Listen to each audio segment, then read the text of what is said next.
Hello everyone, Nutmeg here, Saturday, February 24th, 2024. It is full moon in Virgo tonight, and it is significant because it's the last full moon of this astrological year. It falls in Virgo. So first let's break down the meaning of the full moon and the use of the lunar cycles. So the full moon is like the macrocosm's exhale. It is the release of that which no longer serves it. It's like it has so much space filled up, now it must release in order to grow, in order to wait for the new moon where you manifest new things. But it is the release time, and the significance of it being in the sign of Virgo is the earth sign, and it is really capable of getting the job done, of really getting in. It's also a spiritual sign. That's often overlooked because they're so well organized and grounded and, very capable and practical of getting things in their life done very efficiently.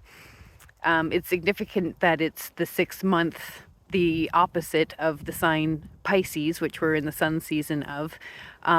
So this is really a significant time for people to be able to get things done and clear out the old energy, keeping in mind that the next full moon, we've got one more new moon in this astrological year, and then the next full moon is in the new astrological year. So as far as this full moon, this tree called out because it still has these little remaining leaves that are on it. And I liked the fact that it's curved. The growth was not straightforward as expected, which is often the Lightworker's path.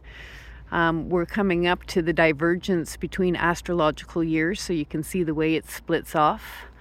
But on this portion here, this branch, it still has some remnants from last year. So on this full moon, what do you need to clear out? And it's time to kind of clear off the rest of the dead stuff so that you can continue to grow. And I like that this pathway here, this branch also splits off. And it's just like, woohoo!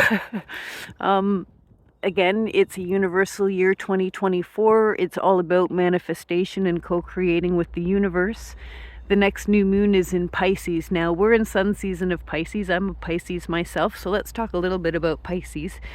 Pisces often get a bad rap, understandably, because they are a mutable sign, so they're very, very adaptable. So they are often depicted as wishy-washy, non-decisive, whiny babies, that kind of thing. But what I will say about the Pisces sign is, sure, that can certainly be the shadow side of the Pisces, but Pisces being the 12th astrological sign, the number 12th is very significant in most aspects of life.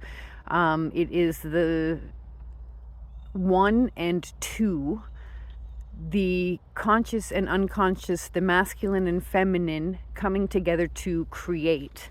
And when you think of it in numerological terms, because there's no such thing as double digits unless it's a master number, everything is fractal numbers. The number 12 has a base number of 3 because 1 plus 2 is 3. And so that is the base number of the creator. But it's also got this childlike, free-spirited type quality. And what's often depicted as wishy-washy is the fact that Pisces, because they're the 12th sign and mutable, they're known to understand all the other signs. And so the little things in life, Pisces usually understand that they don't mean anything. So that's why they're often deferring decisions to their loved ones, because the point of the decision is to make the loved one happy and therefore the Pisces happy. And so it's neither here nor there what the decision actually is.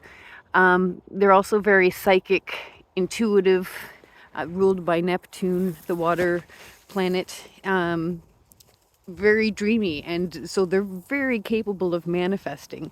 And so the fact that the next new moon is in Pisces, in the sun sign of Pisces, really consciously try and clear out whatever energy that's lingering that might be holding you back from manifesting your abundance. Remember, as light workers, you're worthy just by existing.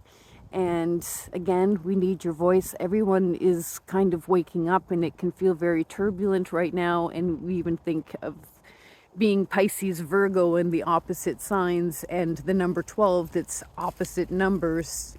It's really about balancing yourself right now and grounding into that balance of release. And so just as the macrocosm has the full and new moon cycles, we breathe as human beings, and it's the constant intake of good oxygen and release of that which we know we don't need in the body. So that is the tree wisdom for this full moon in Virgo. It's a good idea to write down what you want to get rid of and speak them out loud, because your voice is what manifests these things to happen. And then do away with the list in some way, shape, or form. If you come into the forest and decide to burn it, by all means, but just make sure you don't cause any forest fires for my tree friends. But otherwise, dispose in the garbage, rip it up in small pieces, those kinds of things to release that energy. It's a really great way for light workers to connect with their higher selves. Don't think intuitively right if you're stumped as to what you might need to release. So yes, it's a curvy journey. Jump out for joy like this guy's arms are. Release that which is from last season so that you can get ready for the new moon, because being able to dream, and in a universal manifestation year of number 8, you really have an opportunity to make your dreams come true. So I hope you embrace the power that's available to you, because you deserve it. I love you, my fellow nuts. Have a wonderful weekend. We'll talk to you soon.